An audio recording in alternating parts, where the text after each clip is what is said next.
Hello students, welcome to the online classes of ideal education point. तो हम respiratory system पढ़ रहे थे और कल वाले वीडियो में हमने देखा था रेस्पिरेशन का मैकेनिज़्म और स्टार्ट किया था वॉल्यूम रिलेटेड रेस्पिरेशन। ठीक है, तो वॉल्यूम मतलब कि कितना अमाउंट ऑफ एयर जो है वो लंग्स के अंदर रहता है। ठीक है ना।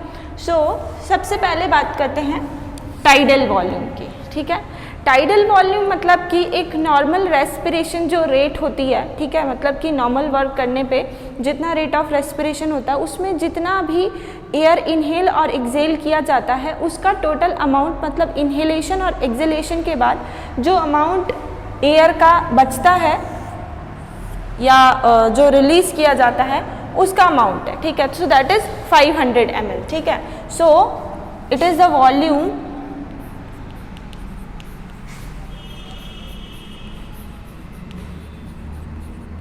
of air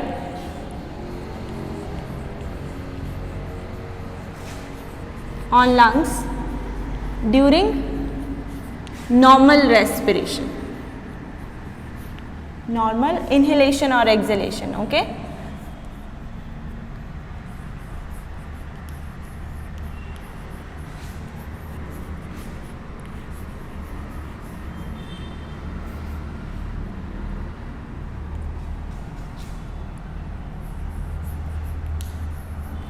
inhalation and acceleration actually क्या होता है कि एक साइकिल होती है। ठीक है, मतलब कि इनहेल किया, इनहेल करने के बाद एक्सेल किया तो वो एक कंप्लीट साइकिल हो गई। ठीक है, तो ब्रीदिंग मैकेनिज्म की एक साइकिल में जितना वॉल्यूम ऑफ एयर प्रेजेंट होता है तो उसको हम क्या बोलते हैं, टाइडल वॉल्यूम। ठीक है, और वो होता है approximately 500 millilitre.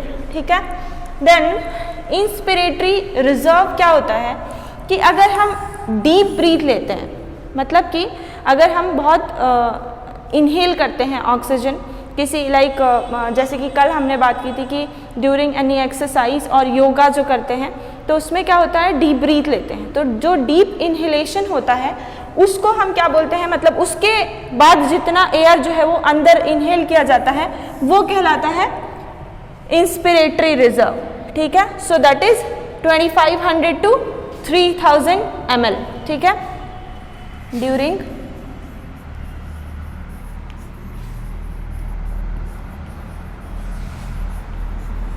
deep breath inhale the amount of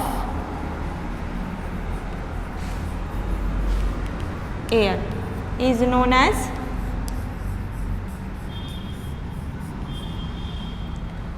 inspiratory reserve।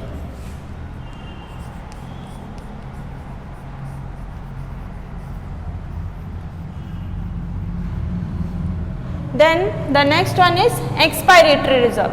Just इसका अपोजिट कि जब हम डीप ब्रीथ लेते हैं और जितना अमाउंट ऑफ एयर एक्सेल करते हैं तो उसके बाद जो अमाउंट बचता है उसको हम क्या बोलते हैं, एक्सपायरेटरी रिजर्व वॉल्यूम। ठीक है, सो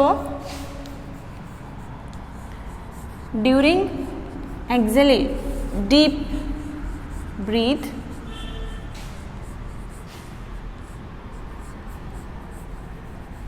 exhalation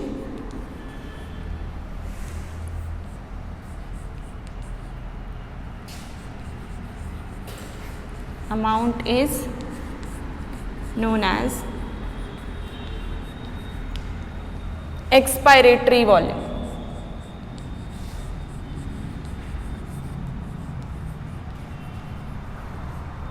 हमेशा क्या होता है, जब हम इनहेल करते हैं तो हम ज़्यादा ऑक्सीजन अंदर लेते हैं, जब एक्सेल करते हैं तो अमाउंट ऑफ एयर जो होता है वो कम होता है। ठीक है, इसी वजह से ये ज़्यादा है और ये कम है। ठीक है ना, जितना ज़्यादा कभी ट्राई करना, जितना ज़्यादा इनहेल कर सकते हैं हम उतना एक्सेल नहीं कर सकते हैं। ठीक है, और एक होता है रेजिडुअल वॉल्यूम। रेजिडुअल वॉल्यूम क्या होता है कि जितना मैक्सिमम से मैक्सिमम एयर एक्सहेल की जाती है उसके बाद भी कुछ अमाउंट ऑफ एयर जो है वो लंग्स के अंदर प्रेजेंट रहता है। ठीक है, उसी को ही क्या बोलते हैं, रेजिडुअल वॉल्यूम। ठीक है, so after maximum exhalation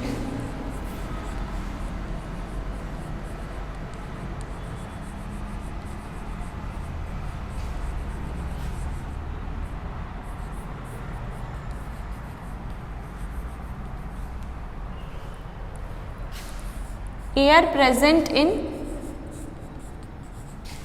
lungs is known as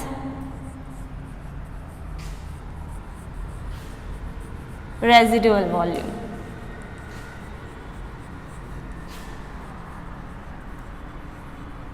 ठीक है, तो ये तो है वॉल्यूम रिलेटेड रेस्पिरेशन।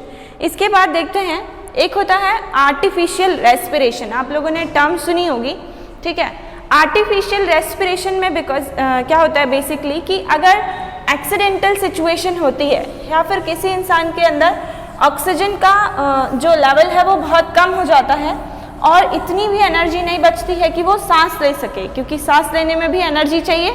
तो कई बार सिचुएशन ऐसी होती है जैसे कि अगर किसी गैस ट्रेजेडी में कोई स्टक हो गया है या फिर कोई लाइक चोट लग गई है, एक्सीडेंट हो गया है, तो उस टाइम पे क्या होता है अगर कोई इंसान की ब्रीदिंग मैकेनिज्म जो है वो अफेक्ट हुई है तो उसको आर्टिफिशियल रेस्पिरेशन दे के उसके ऑक्सीजन डिमांड को फुलफिल करके और उसको ठीक किया जाता है, ठीक है। इसको बोलते हैं एक तरीका होता है, वैसे तो ऑक्सीजन लगा देते हैं, एक वो तरीका है, लेकिन जो इमीडिएट सिचुएशन होती है जिसमें सांस आना लगभग बंद हो जाती है तो एक होता है माउथ टू माउथ रेस्पिरेशन, ठीक है। तो उसमें क्या होता है जब भी हम एक्सेल करते हैं तो ऐसा नहीं है कि वो कंप्लीट कार्बन डाइऑक्साइड होती है, ठीक है, उसमें भी अमाउंट ऑफ ऑक्सीजन जो है वो मिक्स होता है। जब हम ऑक्सीजन इनहेल करते हैं तो क्या हम 100% ऑक्सीजन इनहेल करते हैं? 100% ऑक्सीजन इनहेल कैसे कर सकते हैं? बाकी की भी तो एयर है। बेसिकली क्या है कि हमारे अंदर जो रिसेप्टर्स हैं, ठीक है, वो रेस्पिरेशन के लिए ऑक्सीजन के हैं, ठीक है। तो इस वजह से ऑक्सीजन रिसीव की जाती है, लेकिन जाती तो हमारे अंदर सारी एयर है ना। अगर ऐसा होता, अगर एक फिल्टर लगा हुआ होता, ठीक है, फिल्टर जो कि सिर्फ और सिर्फ ऑक्सीजन को ही अंदर जाने देता, तो हमें जो ये रेस्पिरेटरी रिलेटेड डिजीज हो जाती हैं वो नहीं होती। तो सब कुछ जाता है, मतलब कि जितनी भी हार्मफुल गैसेस प्रेजेंट हैं एयर में, अगर हम वहाँ से निकलते हैं तो ऑक्सीजन के साथ साथ वो गैसेस भी जाती। इसी तरीके से जब हम एक्सेल करते हैं तो कार्बन डाइऑक्साइड ही सिर्फ नहीं आती, हमारे कार्बन डाइऑक्साइड के साथ साथ ऑक्सीजन भी बाहर निकलती है। वही अमाउंट ऑफ ऑक्सीजन जो है वो जब माउथ टू माउथ ऑक्सीजन दी जाती है तो वही बची हुई ऑक्सीजन जो है वो वर्क करती है, ठीक है। अब बात करते हैं disease related respiration related disease के बारे में और रेस्पिरेटरी डिजीज। तो एक बहुत ही कॉमन नाम है अस्थमा, सुना है ना। अस्थमा क्या होता है, कई बार जेनेटिक होता है और कई बार पॉल्यूटेंट्स की वजह से भी हो जाता है, ठीक है। ऐसा होता है कई बार कि जनरेशन टू जनरेशन ये चला आता है, लाइक किसी ना किसी को होता है और उसके जीन्स जो हैं सामने वाले के जिसको भी डिजीज़ होती है उसके अंदर ट्रांसफ़र हो जाते हैं तो उसको हो जाता है। उसके अलावा अगर आपकी फैमिली हिस्ट्री में किसी को भी अस्थमा नहीं है और फिर भी हो जाता है तो बहुत सारे रीज़न उसके लिए रिस्पॉन्सिबल हो सकते हैं। अस्थमा के लिए मतलब ऐसा कोई प्रॉपर ट्रीटमेंट नहीं है कि इफ़ेक्टिव ट्रीटमेंट है कि अस्थमा को पूरी तरह से क्योर किया जा सके, ओके। इसके लिए इन्हेलर बहुत ही कॉमन है जो कि हार्मफुल भी नहीं होता। मतलब आज के टाइम पे अगर सीवियर अस्थमा नहीं है तो बहुत ही नॉर्मल सिचुएशन है, किसी को भी हो सकता है, क्योंकि जितना पॉल्यूशन है, अमाउंट ऑफ कार्बन डाइऑक्साइड के अलावा कार्बन मोनोऑक्साइड जितना इंक्रीज़ हो रहा है एनवायरनमेंट में, तो वो सब इस चीज़ को के लिए रिस्पॉन्सिबल है, ठीक है। एक डिजीज़ होती है सिलिकोसिस। सिलिकोसिस क्या होता है? सिलिकोसिस बहुत ही सीवियर डिजीज़ है एक्चुअली। जो माइंस में काम करते हैं, जो वर्कर्स होते हैं फैक्ट्री में, ठीक है, तो वहाँ पे क्या होता है कि सिलिका एयर में प्रेजेंट होता है। स्पेशली सिलिका फैक्ट्री में जो लोग जॉब करते हैं, एक राजस्थान के पास में एक डिस्ट्रिक्ट है सिरोही, ठीक है, सिरोही के वहाँ पे मतलब एक पूरा गांव ऐसा है जहाँ पे जितने भी मेल्स हैं उन सब की डेथ हो जाती है, लाइक क्योंकि वहाँ पे जो अर्निंग का सोर्स है वो है फैक्ट्री में काम करना। सो जितने भी लोग काम करते हैं उन सबको मतलब ऑलमोस्ट कभी ना कभी सिलिकोसिस हो जाता है और बहुत सारी डेथ वहाँ पे सिलिकोसिस की वजह से होती हैं, ठीक है।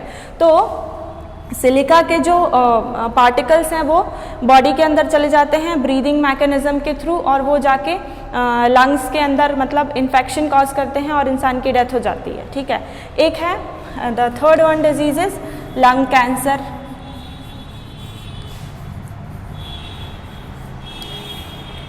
आजकल बहुत ही कॉमन है स्मोकिंग, है ना।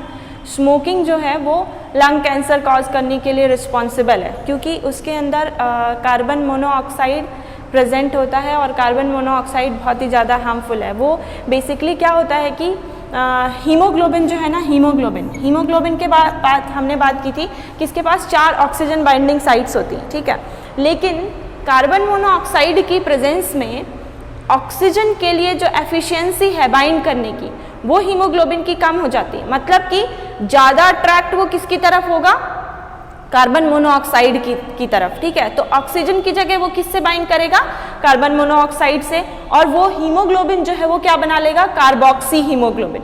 तो ये जो है ऑक्सीजन की डिमांड को पूरा फुलफिल नहीं कर पाता है।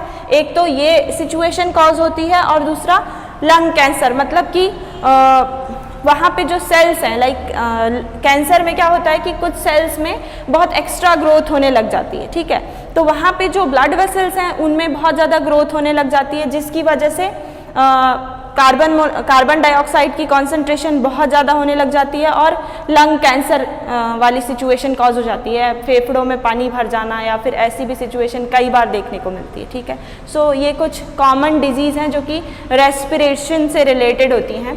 आगे ये वाला जो चैप्टर है यहीं पे कंप्लीट होता है। इसके बाद हम करेंगे chapter 24, that is circulatory system. उसके बारे में कुछ बेसिक चीज़ें बात कर लेते हैं।